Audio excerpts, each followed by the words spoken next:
But anyhow, so instead of sharing a boring slide about my background, I figured I would talk a little bit about a few turning points that shaped my journey at different phases of my life. So yeah, so I want to share some few turning points that shaped my journey throughout different phases of my life. And I want to go back all the way to high school. Um, a, I was part of a small group. We're close-knit group, and we were basically the class clowns. None of us were exactly going for greatness.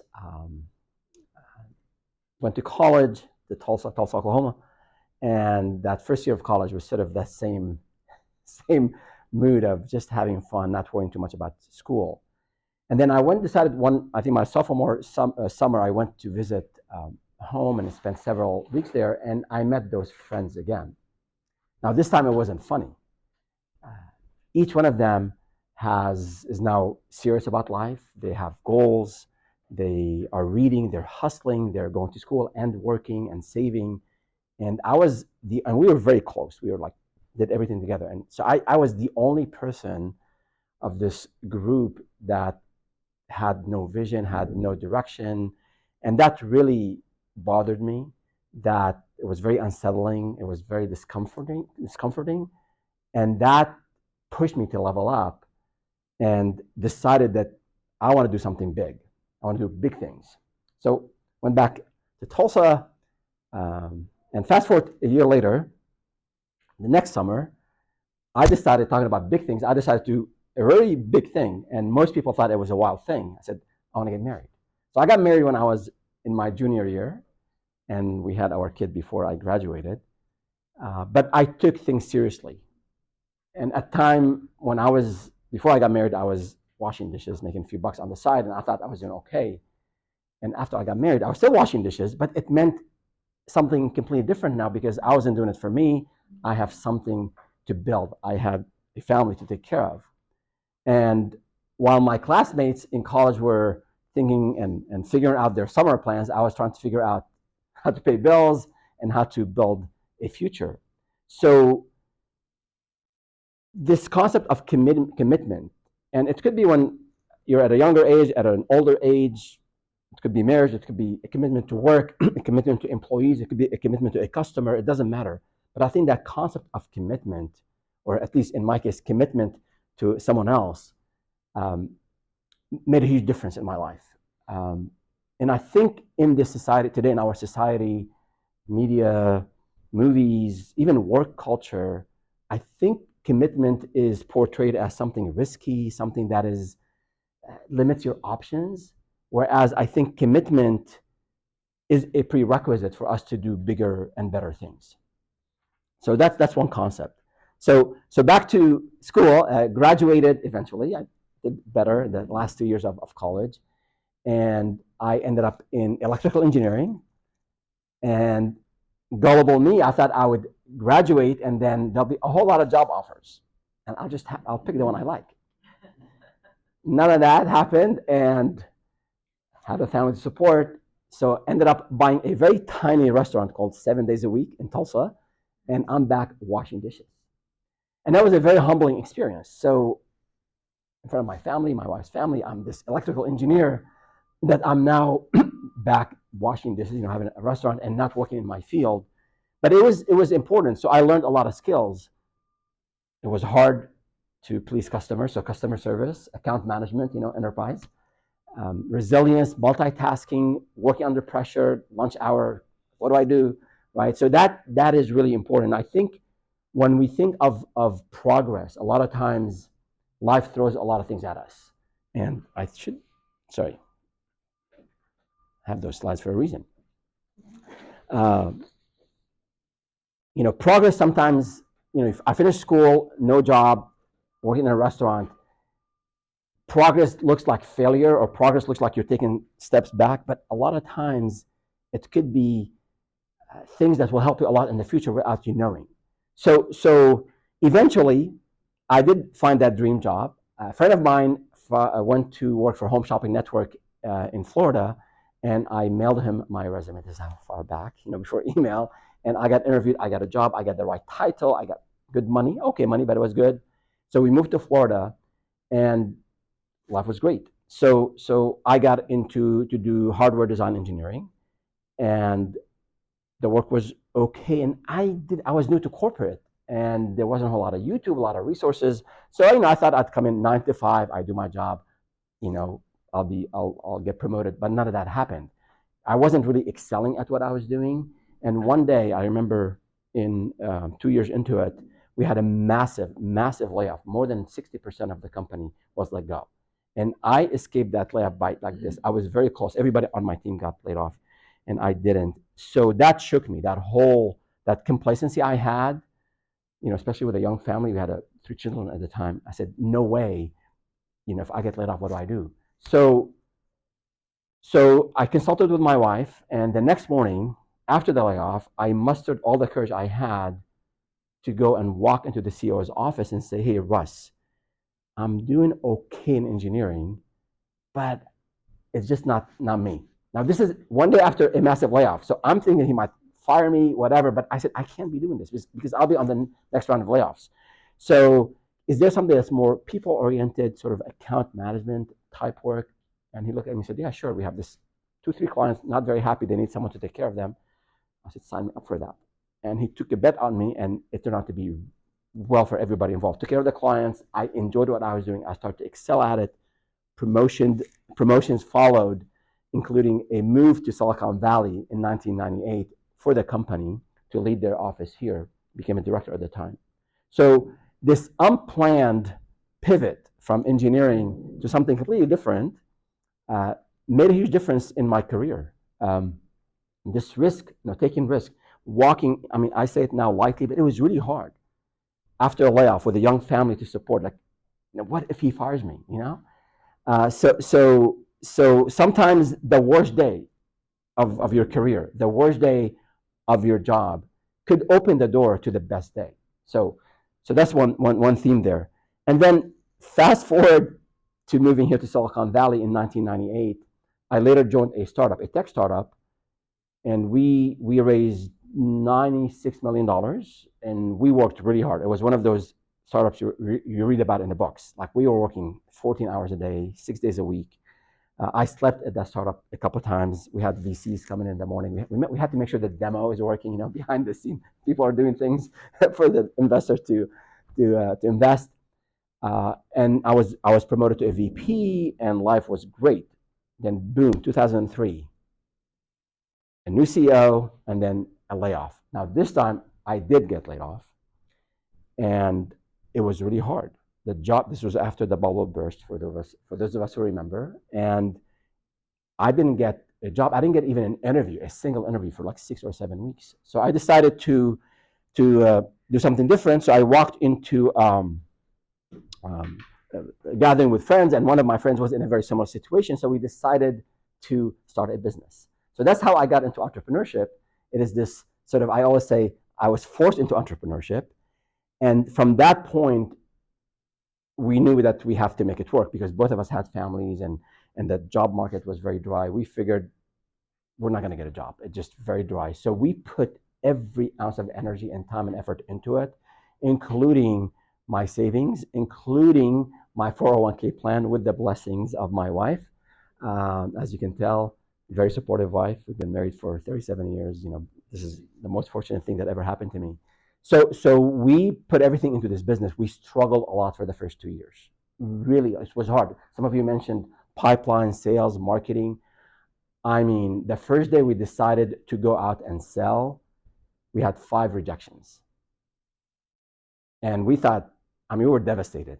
I had background in corporate, but I had zero background in sales.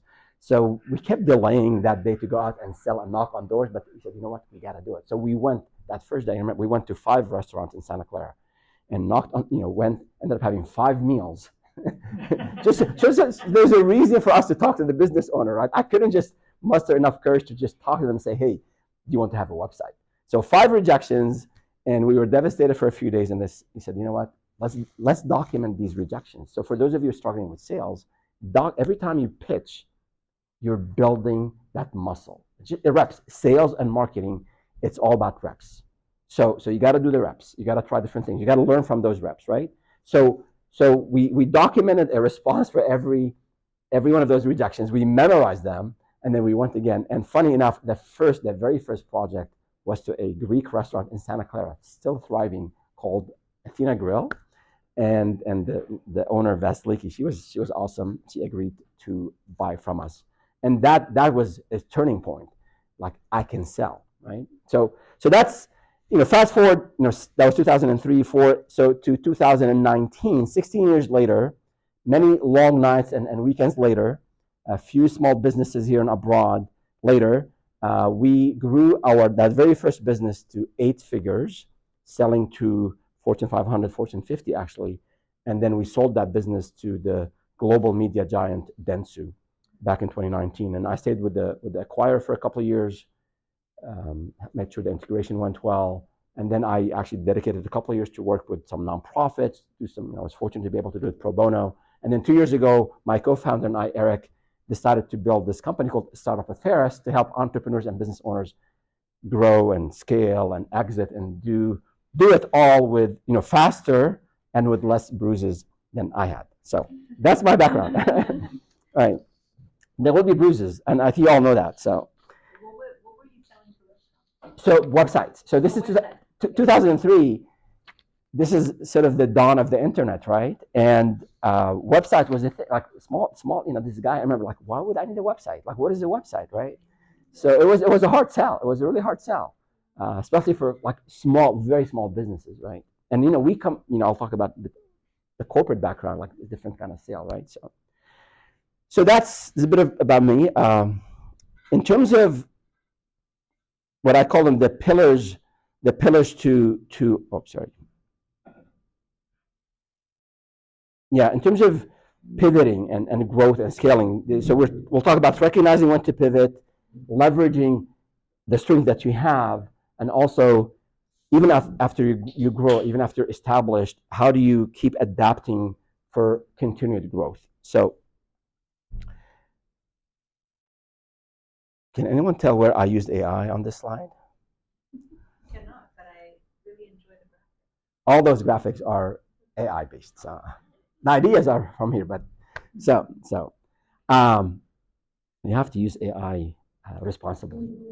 So I think the first thing, in terms of recognizing when to pivot, I say early on, and I speak with a lot of a lot of new entrepreneurs, but also it applies to even those of us who've been in business for a while, because there are always phases in the business. Sometimes if you're in product, you're focusing on your beta release, you're on your product market fit, that's a phase, and now you have to go out and sell. Sometimes you're selling, I think the gentleman said about growth, hiring people. Maybe you haven't had middle management, so how do I manage? How do I delegate? So there are always new phases in business, especially if you're growing. And I think that mindset, that pivoting, that mindset shift, that pivot here first, that I'm going into a new phase. I'm going to now have to go out and market. I have to go out and network. Excellent. I'm a student. I'm so happy you're here. I was at San Jose State last week actually talking about entrepreneurship. So out there networking, right? Building that muscle, that rep of telling people what I do, right? It's really important. So getting your mindset, pivoting. In my case, I was in a tech startup selling to the AT&Ts and the Comcast and the all these big telcos of the world, and me going to a small business owner who has no idea what a PowerPoint slide deck is, who doesn't check email, who's really busy. That was, I had to kind of humble myself. I'm go in a suit like I'm going to the C level at Comcast on the East Coast. That's different, right? So it does require a mindset shift, and sometimes it's very humbling. And sometimes I use we used to sell these $1 million systems, and I would be in charge of implementation, and now I'm selling a $1,400 website. That was like our first sale, right? So that, I think, that pivot in the way we think of our role for our business at the stage we're in is really important. And it requires some retooling, upskilling. Learning is an ongoing thing. Learning, I think it was Peter Drucker who said, he said learning and learning is education and application. His learning is the single most important advantage you have over competition. So stealing, learning, stealing, applying this into your business is really important. And if you're struggling with sales, if you're a founder, especially if you've grown and you can hire people, that's one thing. But if you're still where you're selling, you have to learn, you have to master that skill of marketing and selling and being out there. Now there are 50 different ways to do marketing. That's a different discussion, different session. But being out there, if you can't sell as a founder, and I learned this the hard way. If you can't sell as a founder, you cannot hire someone to sell for you. Because when you go out to sell, you get the rejections, you'll understand the pain points that your clients have. You'll understand the challenges they're going through. You'll understand their aspirations. You'll understand sales is an emotional thing. And it's a numbers thing, so you have to do a lot of it. So I think it's important to retool. Again, we talk about sales and marketing a lot, but whatever, if you're in a growth mode, how do I manage people? I haven't managed people in 10 years, right? If you're still doing accounting, big no accounting. Do not do accounting. This is like one big thing. I have a YouTube channel and I talk about this. Do not do your own accounting, no matter how small you are. Outsource the headache. So if you're still doing it, how do I get used to, that's another mind, having someone else deal with my finances so I can take the time and put it in marketing and sales. So that's one thing about recognizing you want to pivot is what is the next phase in my business over the next quarter, next 2 quarters, and then what do I need to do to be able to support that phase. The second thing about recognizing when to pivot is a Japanese concept of Shoshin, which is the beginner's mind. I'm into martial arts and a bit into the Japanese culture. So this mind, the beginner's mind, I just finished reading a book called Falling in Love with the Problem by Uri Levine, the founder of Waze. So he knows what he's talking about. It was a unicorn. And he said, falling in love, like the first kiss, like, certain things when you're a beginner, like things are different. You're curious. You're not sure what's going to happen. It's a different experience. So in his context, he said, you have to understand your first-time users and their experience. What I'm referring to here as well is in your domain, in your area of expertise.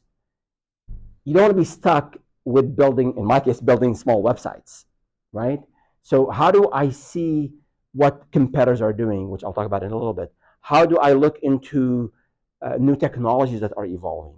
How do I look into maybe new systems and new processes? How do I use AI responsibly today to make my systems, my operations more efficient, right?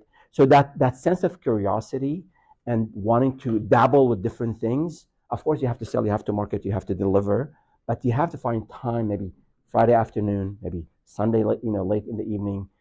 Find a couple hours a week where you are trying new things, figuring out new systems, coming up with a way that you've heard in a conference that someone else is doing. So that was really important for us, is to dabble into new things. And the example here is, in my case, is that these projects, these small website projects like the AthenaGrill.com project, it was a 4-page website for $1,400 that took us 3 months to complete. Again, this is 2003. Now you can go on GoDaddy.com, get a website up and running in literally no time, 5 minutes, and you just have to add the copy. So we finished everything on our end, then getting the content, like what's your menu? Give me pictures of your dishes, right? Or that amazing, Greek food. She has no time. She has no idea. There were no phones at the time, right? So I ended up hiring a high school kid, $10 an hour, to go and take pictures of her dishes, and then we finished the project. Delaying that project meant delaying cash flow, right? And we were not smart enough to ask for money up front. So it's not ask for money up front, right? So those small websites, the next customer, the next victim was my dentist. It took 2 months not to do it, right? We sold it for $2,000. So, but we kept just doing these small projects, and we just were not making a whole lot of progress. But as we got to know more about our industry, attending events, and then also talking to peers, including competitors and partners, people who do website hosting, people who do offline marketing, as we talk to these people, we learned something called e-commerce. Again, this is 2005, 2006, right? We learned about people charging a lot of money for building complex websites. So, I want to go after big company, big projects. So we decided to pursue e-commerce and custom portal development, like a matrimonial platform, or like a city, like a county of Santa Clara. Very complex project. Big mistake, taking on 2 new things that we did not know about. We didn't know anything about. So we did okay with e-commerce because we were using some platforms and we just had to customize those systems. But custom development, it was a lot of money for us. I think the first project we sold was $16,000. So from $1,400, from $2,000 to $16,000, that's huge. So that was like probably the happiest moment at that time. And then later, a year later, the project is not done. The site is horrible, is not working properly. The client is not happy. We relied on a third-party vendor, a developer, who was just not doing a good job.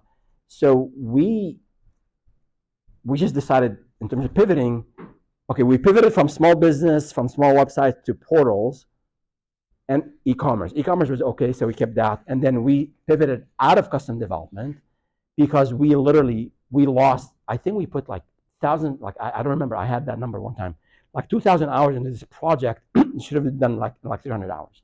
We had a high sense of ownership where I couldn't tell the client, I know, or buy, or whatever. And they were not, we didn't know. Like part of I think that whole like beginner's mind and curiosity, like you try things, some things work, some things won't work, right? So we learned that you have to define the requirements. You have to, if it's going to be a matrimonial portal, like you need to have like a 50-page document, like like the whole workflows, right?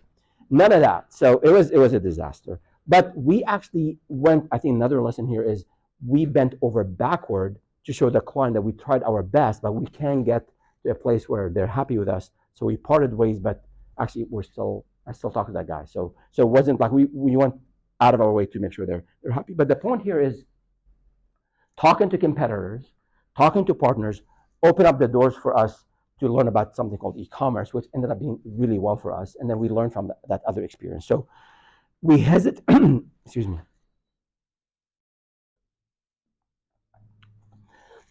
A lot of us hesitate, at least me, in talking with competitors.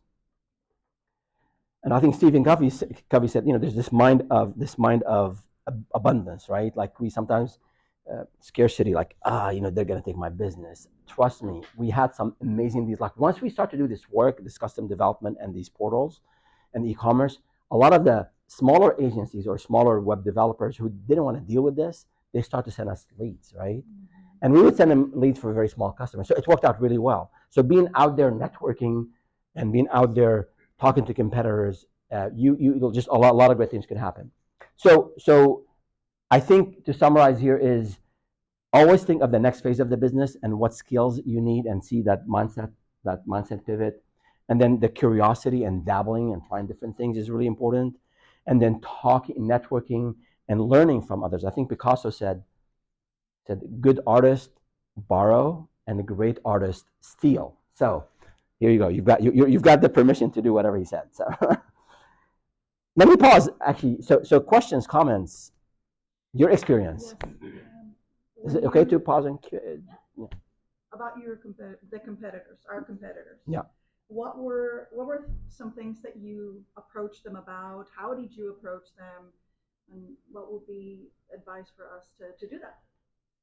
Yeah, I think I used to go to a lot of events. So part of what I learned in terms of learning sales and marketing is that I listened to this set of CDs. What was his name? Oh my God, Tom Hopkins, I think. He was like a real estate guru, and my partner had that set of CDs, and we were very cheap. I don't want to buy some new CDs, on online marketing. So I said, I'll figure out. I'll take notes about sales from this guy, right? And Eric Schmidt said, the ex-CEO of Google, he said, frugal founders are great founders. So I learned from those CDs that you have to be out there. So I signed up for every networking opportunity. Remember, I had zero background in sales.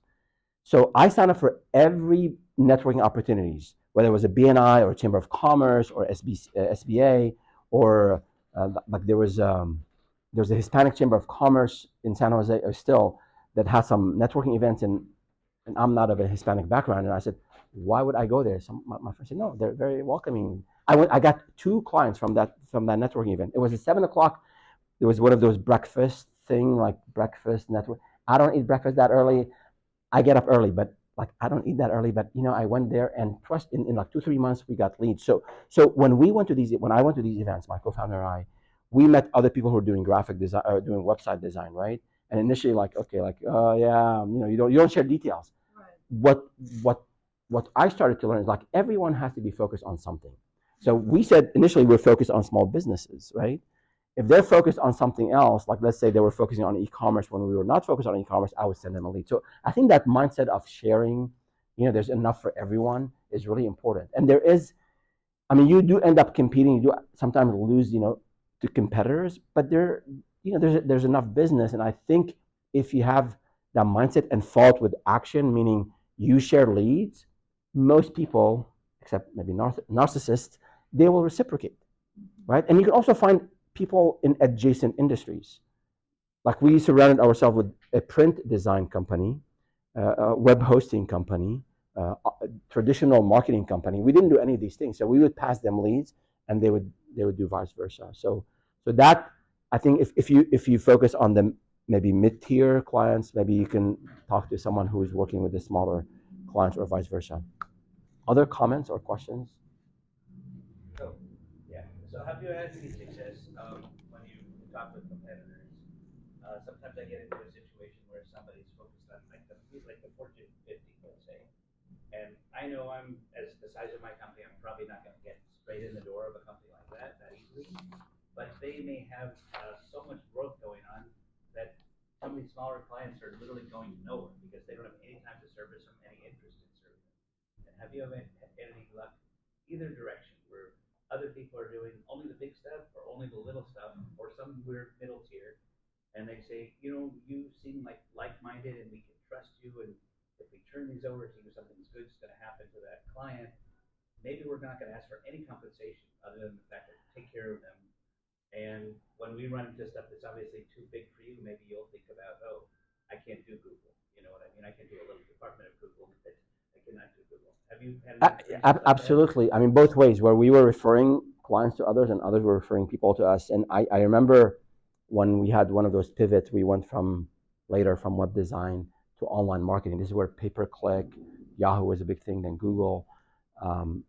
We decided, you know what, like this whole website hosting, like every time there was a problem with the website, people would call us, they're not happy. So outsource the headache. Get rid of it. So we found someone, good friend of mine, Kevin Dean, still in San Jose. He that's what he did for a living. So we decided to move all this hosting stuff. Yeah, we would lose like $50 a month on this hosting package, but exactly, like mental, you need the mental space to grow and do other things, right?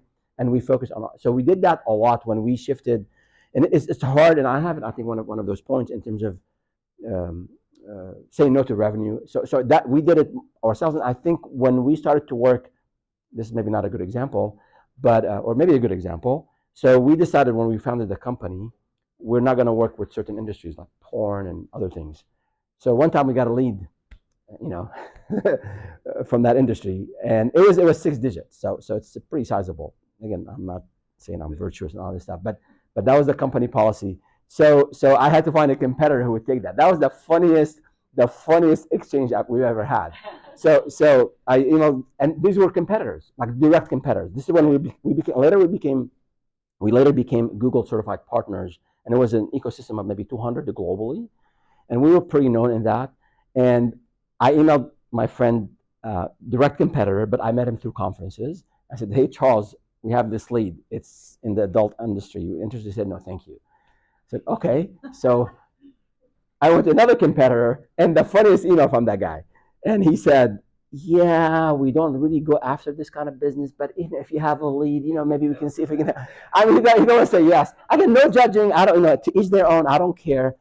So they ended up taking the lead. So anyhow, so it did. I think once, but it all comes back to I talk about peers, like when people see you show up reliably, you're professional. Because if I'm going to refer you, Dan, right? Dan? Right. Yeah, I want to make sure you're gonna. It's my reputation on the line as well, right? So I think the more you're out there People know you, see you, maybe they know that you're volunteer, you help others, that you have a successful business. I think people are more likely to do that.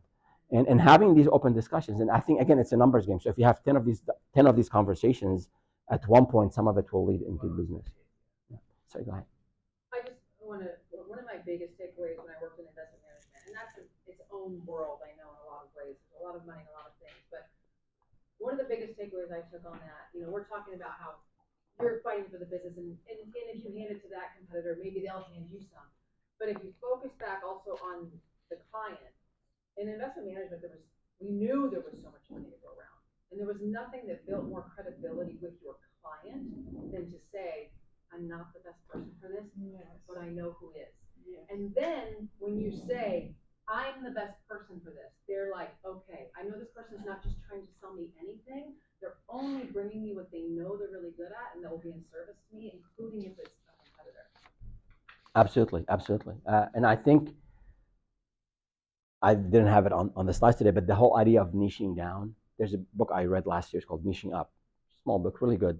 I think his name is David Dryers, if I remember. But the idea is, at one point, I mean, you can be a generalist, there's nothing wrong with that, but niching down, I think it helps in so many different ways. You become better at that, the space, especially like within, like, say, healthcare, and specific things in there. You know how to better pitch to them. But I mean, right on in terms of, this is not me.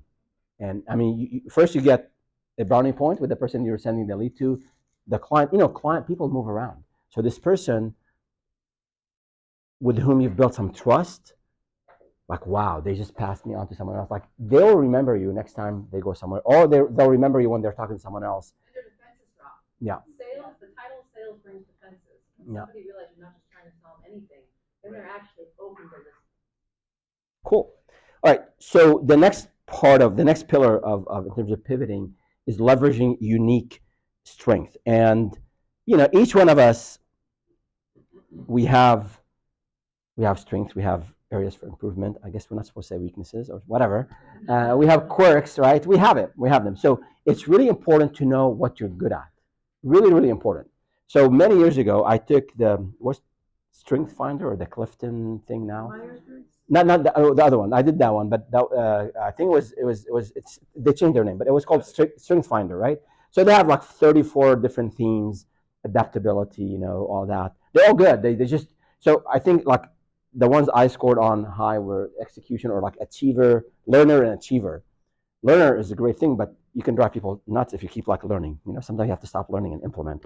But there's always a dark side. Like if you're an achiever, like you want to just get stuff done, it could drive your team nuts. So there's always balance there.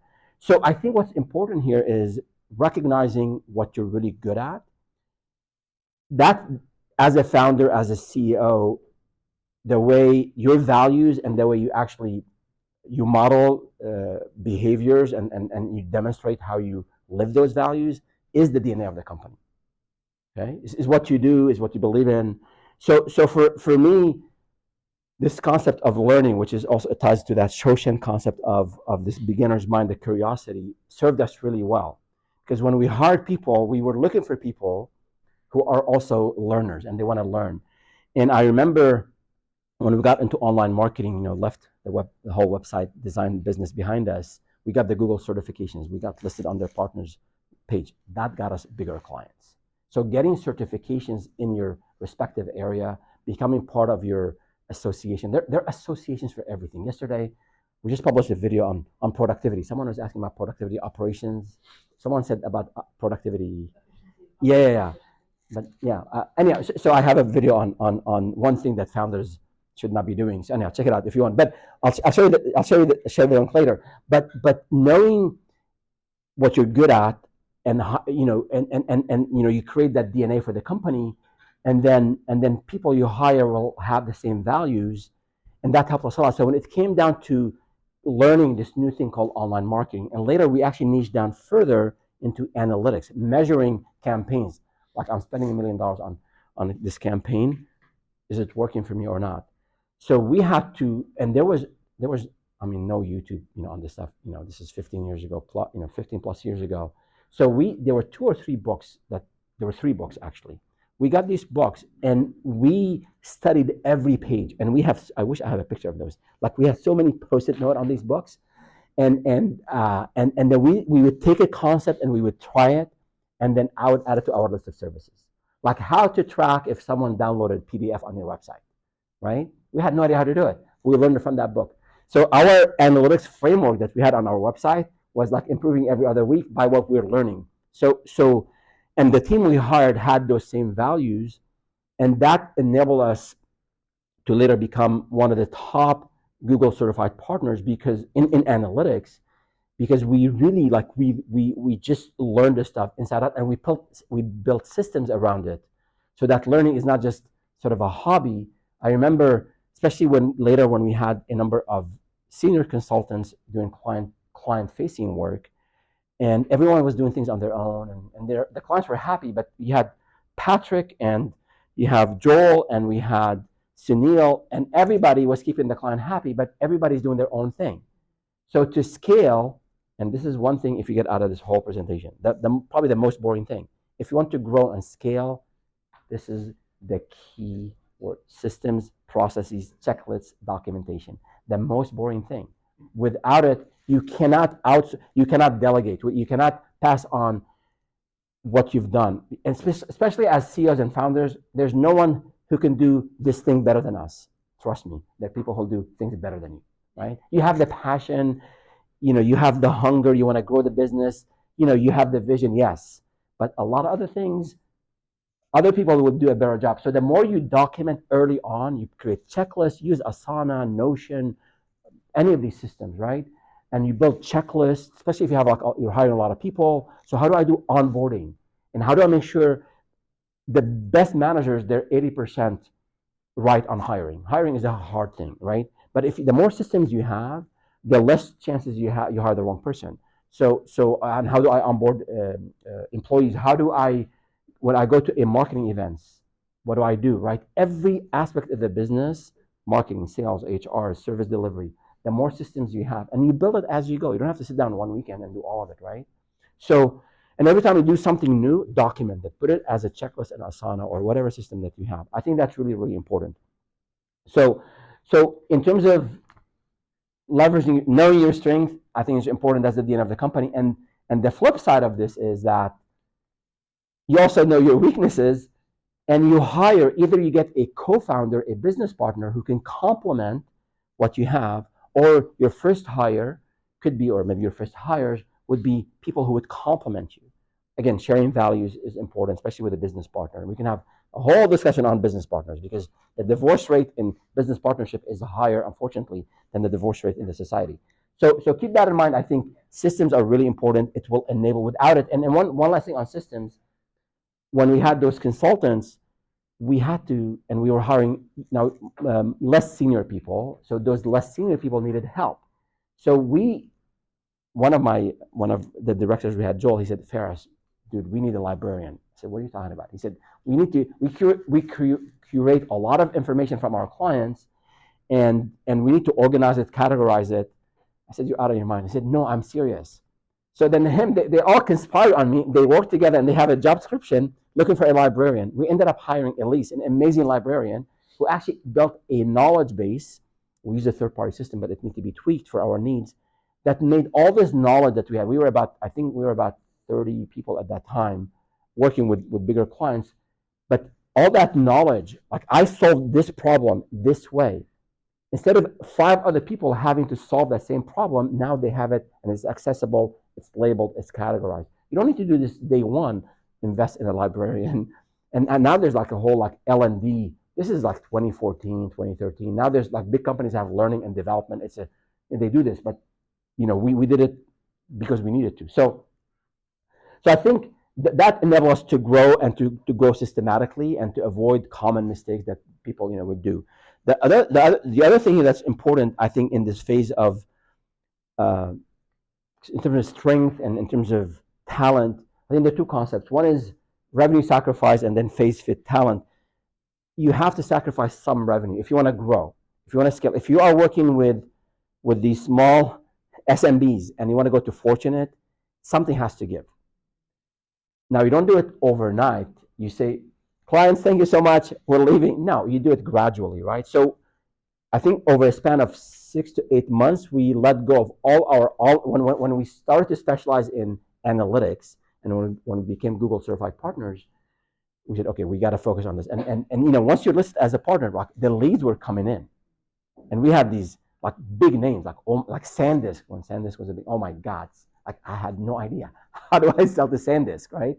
Luckily, my corporate background, I was a bit polished, in terms of presenting to these big companies. But we were imagine working with a restaurant down the street here, and now all of a sudden you get, what's the big, isn't there, what's like a big employer here in Santa Cruz? They were in the audio.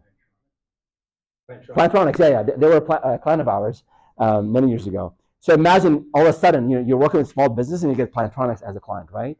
So can I ask? Yeah, yes, sir. Because I took the story of sacrificing revenue for lower clients, getting, kind of weaning yourself off them or weaning them off.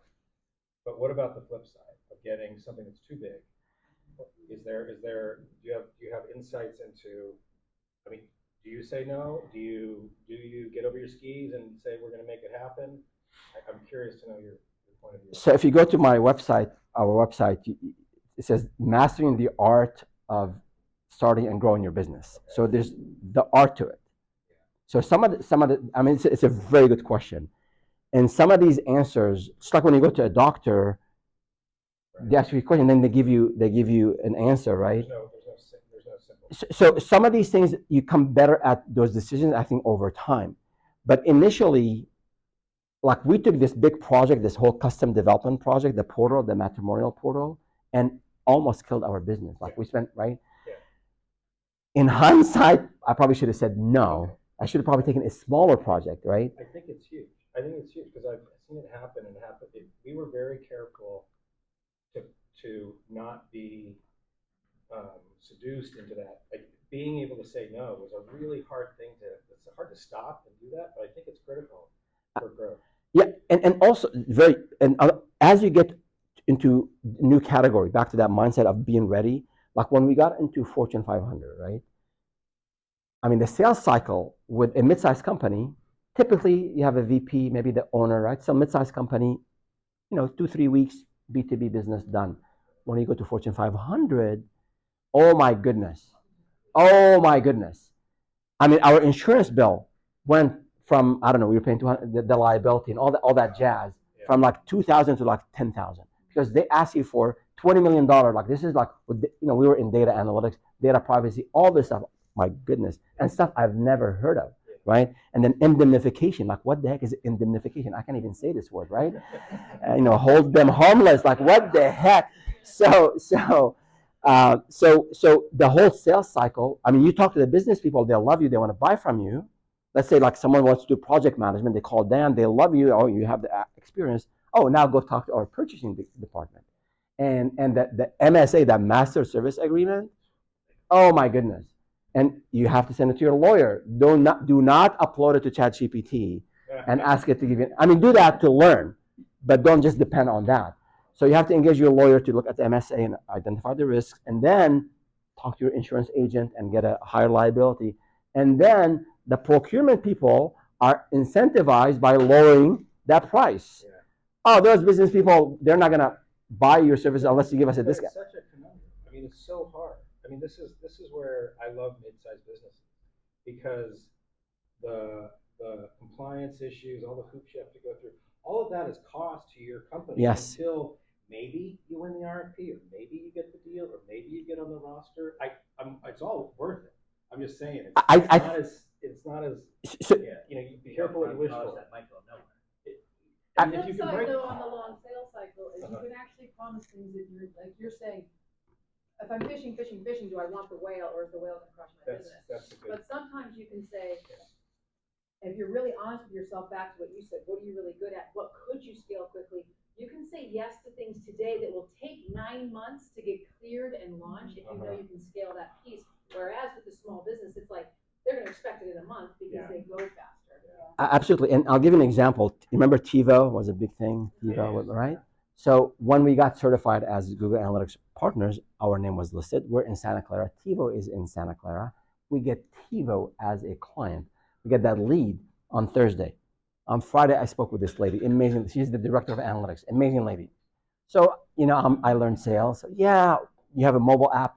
Of course, we can track everything. We're Google certified. Look at all these logos. We had some logos by that time. So I go to my business partner, and he's about to choke me. Feras, we haven't done mobile analytics. You're out of your mind. This is TiVo. I said, dude, she wants a proposal by Monday. I'm not kidding. I'm not kidding. So what do? This is the hustle. I think this is the hustle. So I reached out to several people in the industry, including a competitor, Justin, good friend of mine in Fremont, that we met, Vermont. We met through industry events. So I asked a friend who was, I think, a physical therapist, had a very small app. I said, can you allow us to do analytics on this over the weekend? And I had to get one of my team members to work on the weekend to do a basic implementation on how to track apps, right? So we got that Sunday afternoon. And then I also, the backup, I had this guy, Justin, amazing guy, Justin Catrone. I got to give him the credit. He's a competitor. I said, hey, Justin, we got this deal. And I was kind of, like you're asking a competitor if they can help you. There's a little bit of an ego thing. There's also like, it doesn't feel right. So Justin, hey, we have this potential client. We're busy. If we have some help, can you offer some hourly support? He said, yeah, sure, Feras, no problem. So I went back to my partner Sunday night. I said, hey, I got you an app, small app that we've implemented, and I got the backup of Justin. So yeah, he said, okay, now I like you. Okay, so we went and proposed and got a $30,000 deal. So now I happened to have time at that time in my life. I was able to put the time on the weekend. I had the resources, right? I had a team, an amazing team member who bent over backward on the weekend to learn something new, right? Well, and good for you. I mean, I think again, the lessons that seem obvious to me are good for you for opening up to this co-opetition thing and saying, I need some help, and I'm gonna kind of trust you, and you can help. And I think you said something about focus, which is because you're exhausting me by listening to the story. Is just sitting here is make sure again when you do go for the whale, you're going for whatever the sperm whales that are in the Indian Ocean, whatever, something very like, okay, I'm not trying to catch every whale in the ocean. I'm going after. And I think there's nothing wrong. I mean, you can make a lot of money and you can grow have a thriving business that services SMBs. Nothing wrong with that. Yeah. But I think you become very good at it, very efficient at it. You can go after the mid tier. I think there, in terms of growth opportunities, it's sort of different. I think in terms of contract size, in terms of, again, maybe because of my corporate background, like I was used to I want those big logos, but I don't think there's anything wrong. I mean, if you're profitable, you like your margins, you're doing like 20% year over year on top line, 20%, year over year on bottom line, and working with SMBs, my friend, don't mess with that, right? Also, I mean, like HubSpot versus Salesforce, right? I mean, you're giving lessons that are about scale, and again, growing a big business, trusting others, partnering, knowing your focus. All those are great. Your target market, I mean, HubSpot's great for small, medium-sized businesses, and I don't know what their revenue is compared to Salesforce, but they're both, Google was going to buy them for like $70 billion or something. Yeah. No, I don't think so. No. I think that there'll probably some issues with Google. Will just know too much, because Google knows a lot before they click. Now, once they click, and now they are a I mean, I think there'll be huge issues there in terms of antitrust. I'm strict of doing something small for the whale in exchange for the logo use, so that you have the logo use, right? To say I've worked with the whale, but nobody needs to know how small that was, and it opens all your doors for SMB. I love that. I was a dishwasher, but I was a dishwasher and whatever, whatever the name of that. Yeah, I love that. Yeah. I'm kind of listening to this, and I'm thinking of my own experience. Is that there's sort of this go no go that you kind of know like what the right thing is to do, and sometimes you say, but I can't resist the pull of this, right? And I think really what it gets back to is what you said. If you know what your subject matter expertise is at your company, within your own group, and then you know who you can trust and who you just met 20 minutes ago. I don't think you want to bet somebody you just met 20 minutes ago is going to catch this whale for you, because it'll likely be that first story that you told us. Yeah. Right? You killed the client you had, and you sullied your reputation or whatever. But if you think it's something where we're good at this whole front end thing, and they're never going to to see the first deliverable for this in 9 months. Now you can kind of work with the network and hopefully find the right person to fill in the blanks. But I've seen too many companies say, we're already in with this company, now they just ask to do something that's way outside of our expertise, but I'm sure we can get somebody, put it under our umbrella, make it look like we can do everything, and then your trusted advisor status just goes like that. Absolutely, yeah. So I mean, it's a balance. I think if you know the subject matter, if you have resources, and these days, one thing we did not have way back then, you have platforms like Upwork. So again, if they ask me, go and program. I can't do this. I'm not going to sell programming. If you tell me about consulting, business consulting, analysts, I can talk. I can get a subject matter expert today, and they can be a subcontractor. So I think there are a lot of options these days. If you want to strategically go into that, into that direction, yes, go ahead. Something that helps us a lot with Wales is contract creation. And so when someone approaches over 25,000 a month in retainers, you have to sign for 2 years. Because I have to Staff up, staff Yeah. with a data analyst, all of these other things. So, but they have an out, like maybe 3 or 6 months out. But would Google, so if you're selling into Google, would they sign?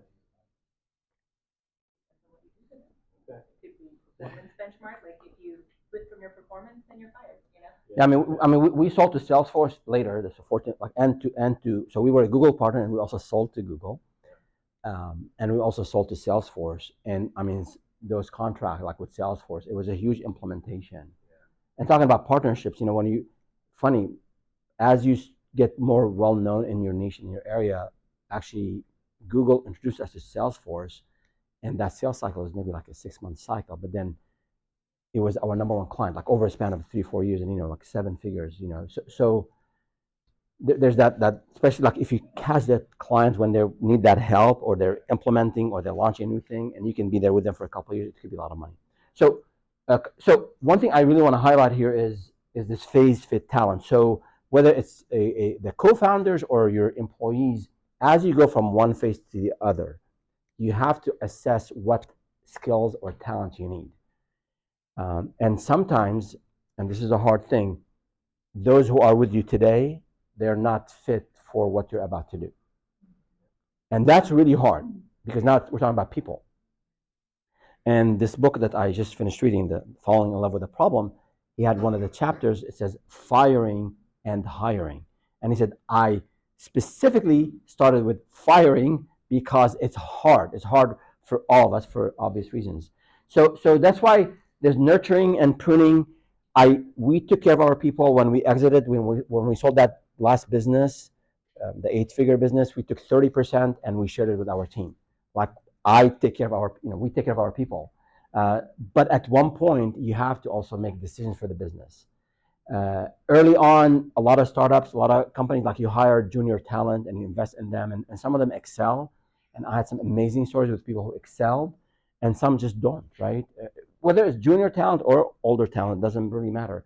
So you have, as a founder, as a CEO, at times you're making the big bucks, or you're the CEO. You have to make those tough decisions, and I think give people a chance to learn, invest, give them not a PIP, as they say in corporate, like a performance improvement plan, but give them like, here's what we need, and I need you to learn these things. I want you to learn these, get these certifications, or learn. You have now to focus on marketing, on sales. So I think that's really important. Nurture them, but at one point, if things are not working out, you have to ask people to move on.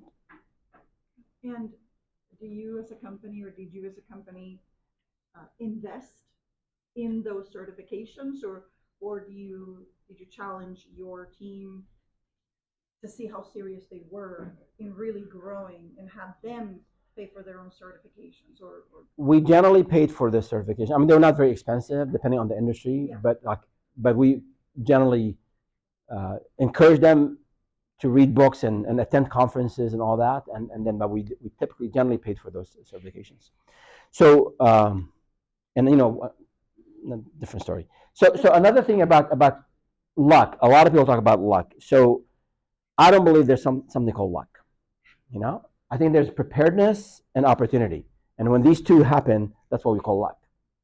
So when we were getting into analytics, I was part of a networking group. I was a part of a consulting group. They asked me to, through someone I know, they asked me, this guy knows about analytics. It was a new thing. Come and speak to us in Toronto. So a small, maybe 60, 70 consultants in Toronto, right before Christmas, mid-December. And I'm here in sunny California. Why would I go to Toronto in the winter, right before the holidays? And I said, you know what? Go there. So I ended up going, and I had a presentation on how to measure campaigns and websites, and I can talk about apps now, right? We have Tiva as a client, right?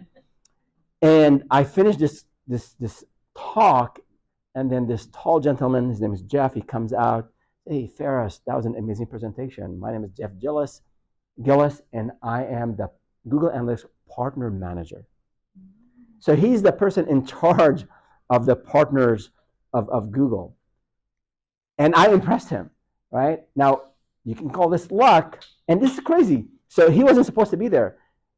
The event organizers had someone else plan to come out.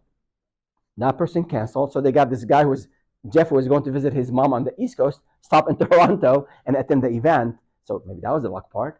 But we were prepared. Like I knew analytics cold. And when I presented, people appreciated. I shared what I added value. And that led to a whole level of certifications with Google. So they had two tiers. One is you're an analytics provider, and one you can also resell some of their products, and that opened up a whole lot of doors. And this is really you have to be out there. You really have to be in places, and you have to be ready. And many opportunities open up. That just which leads me to the third point. And in both of these, it's about, because we're coming kind of close on time here, reconnecting in terms of how to continue to grow, how to adapt for growth. I think it's about people. It's about reconnecting with your network, and you have to dig deep into this, and also about forging in your relationships. So me being out there, meeting this Jeff guy from Google, we got this next level of certification. At another event, industry event, I met this amazing lady. Her name is Eva. She was a partner manager for another Google product. I said, hey, Eva, I met Jeff, and we got certified in this. We want to get certified in your products. Oh, yeah, I know your company, because we were publishing on our blog about this stuff. So we impressed these people in the industry that enable us to get more certifications and enable us to even go into bigger opportunities.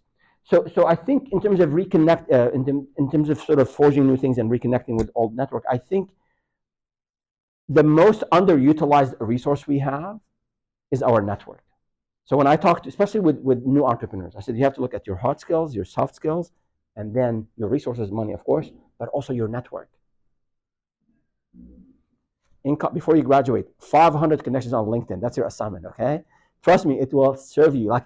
Each one here should be on your network. Go after them, connect with them, send them a follow-up. Thank you. I'm graduating in a year. I can help you in this area, right? Sorry for putting me on the spot. But networking works. Only great things come out of networking. So go into your network and find people who are doing things that could help you in that next phase of growth. So when we were in 2012, 2013, we had started to be very profitable here in the US and doing well and had the logos. A friend of mine from Home Shopping Network, so this is 15 years prior, he had moved on to Dubai and worked with Motorola, became a general manager, and then when Motorola sort of shut down, he wanted to come back to the States. His kids were ready to go to college. So I connected with him, and he said, hey, I have connections in Dubai, and it seems like you have something successful here. You want to have a sister company in Dubai? I said, I've never done business in Dubai. I want to go to Dubai. It's pretty cool. So we found a local partner, friend of his, and we set up a sister company, a replica of what we've done here. And we had local people grow. So we did all the back end work, all the implementation, all the consulting, but they were in charge of getting leads, and they understood the market because they're local. So reconnecting with people in your network is just leveraging your network, it typically is way underutilized. And I think if you stay connected with them, with people, not only when you need things, right? If you also share and help and reciprocate, share and help, people reciprocate. So people are always looking for opportunities. People get laid off. People want to move on.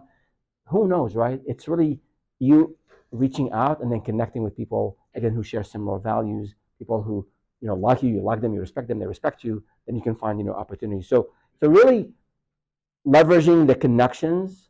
If you go through, there's a hidden feature in LinkedIn. You can download your connections, right? Put them in a spreadsheet, and then put them into categories. I know this sounds, it's sales, okay? So yes, they're friends, but I mean ex-colleagues, gym friends, whomever like you've met over the years, and see where you can download their names and their titles, and see and reach out to them, see where they are in life. I met yesterday a friend of mine from Tulsa University. He just joined Google. I haven't talked to him in 30 years. He was in town, so I met him for 15 minutes. Right? We just hugged and remembered the good old days, and we moved on. Right?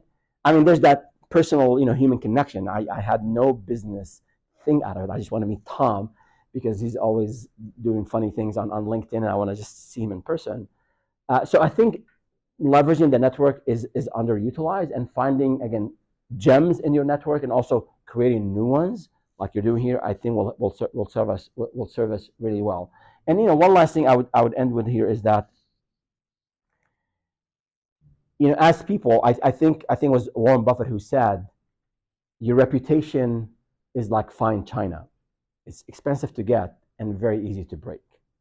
So in our dealings with our employees, in our dealings with our clients, in our dealings with our partners, the nicer we are, the more professional we are, the more dependable we are, the better. Like we are a subject matter expert in our space. If you write on your own blog, if you write on social media, if you do videos, whatever the case might be, like show that you know your stuff and you're professional. That all that create, I don't know, some energy or karma or something. That's your reputation, and people want to work with someone who is dependable, reliable, knowledgeable, nice. That opens up a whole lot of opportunities.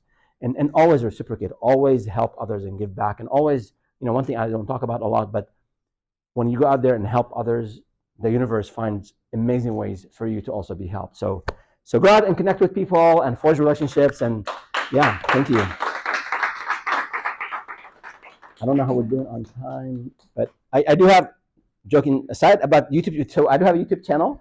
So most of the content for those who want in entrepreneurship, who want to start and they're struggling with sales or if you're a very established business owner, this might be as relevant, but check it out.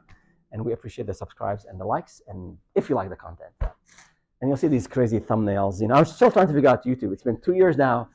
It's the hardest thing to crack the YouTube nut, but we're doing okay. So we have time for questions? Yes. Does anybody have any questions? We have a few minutes for questions. That was brilliant. Thank you.